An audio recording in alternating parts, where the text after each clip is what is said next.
এখানে আমিই রাজা, যা বলবো সেটাই আইন, মানলে ভালো, না মানলে বাধ্য করব। মার্কিন প্রেসিডেন্ট ডোনাল্ড ট্রাম্পের অধীনে ওয়াশিংটনের পররাষ্ট্রনীতি অনেকটাই এমন, যার প্রমাণ গত সপ্তাহে ভেনেজুয়েলার প্রেসিডেন্ট নিকোলাস মাদুরোকে অপহরণের মধ্য দিয়ে পেয়েছে গোটা বিশ্ব। এক্ষেত্রে আন্তর্জাতিক আইনকে থোড়াই কেয়ার করে ট্রাম্প। আগ্রাসী নীতিতে বিশ্বাসী ট্রাম্প এবার সরাসরি জানালেন সে কথা। জাতিসংঘ সনদ অনুযায়ী কোনো রাষ্ট্রের ভৌগোলিক অখণ্ডতা বা রাজনৈতিক স্বাধীনতার বিরুদ্ধে বল প্রয়োগ বা হুমকি দেওয়া নিষিদ্ধ।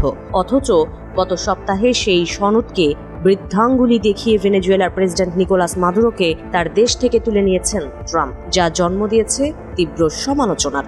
একের পর এক নিন্দা বিবৃতি দিচ্ছে বিশ্ব নেতা ও আন্তর্জাতিক মহল। তবে এসব গায়ে মাখেন না ট্রাম্প, সেটা এবার সাফ জানিয়ে দিয়েছেন তিনি। 8 জানুয়ারি নিউ ইয়র্ক টাইমসকে দেওয়া সাক্ষাৎকারে ট্রাম্প বলেন, আমার আন্তর্জাতিক আইনের দরকার নেই, আমি মানুষকে ক্ষতি করতে চাই না, এতটুকুই। আন্তর্জাতিক আইন মানা তার জন্য জরুরি কিনা এমন প্রশ্নের জবাবে ট্রাম্প বলেন, আপনি আন্তর্জাতিক আইন বলতে কি বোঝেন তার উপর নির্ভর করছে সেটা। এদিকে মাদুরোকে অপহরণের পর ট্রাম্প জানিয়েছেন বিশাল তেল সম্পদ ব্যবহার ও ভেনেজুয়েলা প্রশাসন যুক্তরাষ্ট্রের নিয়ন্ত্রণে থাকবে। যদিও তার প্রশাসনের দাবি, ভেনেজুয়েলার অন্তর্বর্তী প্রেসিডেন্ট দেলসি রদ্রিগেজকে সরকার পরিচালনায় সহযোগিতা করবে ওয়াশিংটন। এক্ষেত্রে রদ্রিগেজ ওয়াশিংটনের নীতি না মানলে যে কঠোর হতেও পিছু পা হবে না যুক্তরাষ্ট্র, সেটাও জানিয়েছেন ট্রাম্প। ট্রাম্প বলেন, যদি সে সঠিক কাজ না করে তাহলে তাকে বড় মূল্য দিতে হবে, সম্ভবত মাদুরোর চেয়েও বড়। তাছাড়া খুব সহসায় যে ভেনেজুয়েলার নিয়ন্ত্রণ ছাড়ছে না ওয়াশিংটন, সেটাও পরিষ্কার করেছেন ট্রাম্প। বলেন, যুক্তরাষ্ট্র কতদিন ভেনেজুয়েলার দায়িত্বে থাকবে তা সময়ই বলে দেবে। সেই সময় 6 মাস নাকি 1 বছর, এমন প্রশ্নের জবাবে ট্রাম্প বলেন, আমি বলবো আরো অনেক বেশি সময়। মাদুরোকে অপহরণের পর আরও আগ্রাসী হয়ে উঠেছেন ট্রাম্প। সপ্তাহের শুরুতে কলম্বিয়ার বামপন্থী প্রেসিডেন্ট গুস্তাভো পেত্রোর বিরুদ্ধে অভিযানের হুমকি দিয়েছেন তিনি। চেষ্টা চালাচ্ছেন গ্রিনল্যান্ড দখলেরও।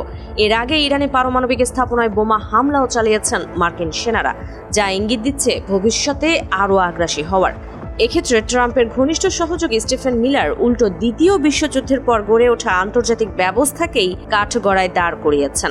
তিনি বলেন, এখন থেকে যুক্তরাষ্ট্র পশ্চিম গোলার্ধে নিজেদের স্বার্থ রক্ষায় নির্দ্বিধায় সামরিক শক্তি ব্যবহার করবে, কারণ আমরা একটি পরাশক্তি। প্রেসিডেন্ট ট্রাম্পের অধীনে আমরা পরাশক্তির মতোই আচরণ করব।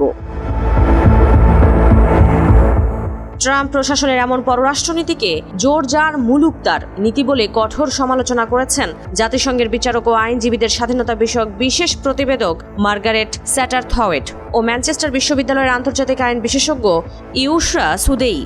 এই 2 আইন বিশেষজ্ঞের মতে বিশ্ব আবারও সাম্রাজ্যবাদের যুগে ফিরছে। এতে বিশ্ব আরও বিপজ্জনক পথে যাবে।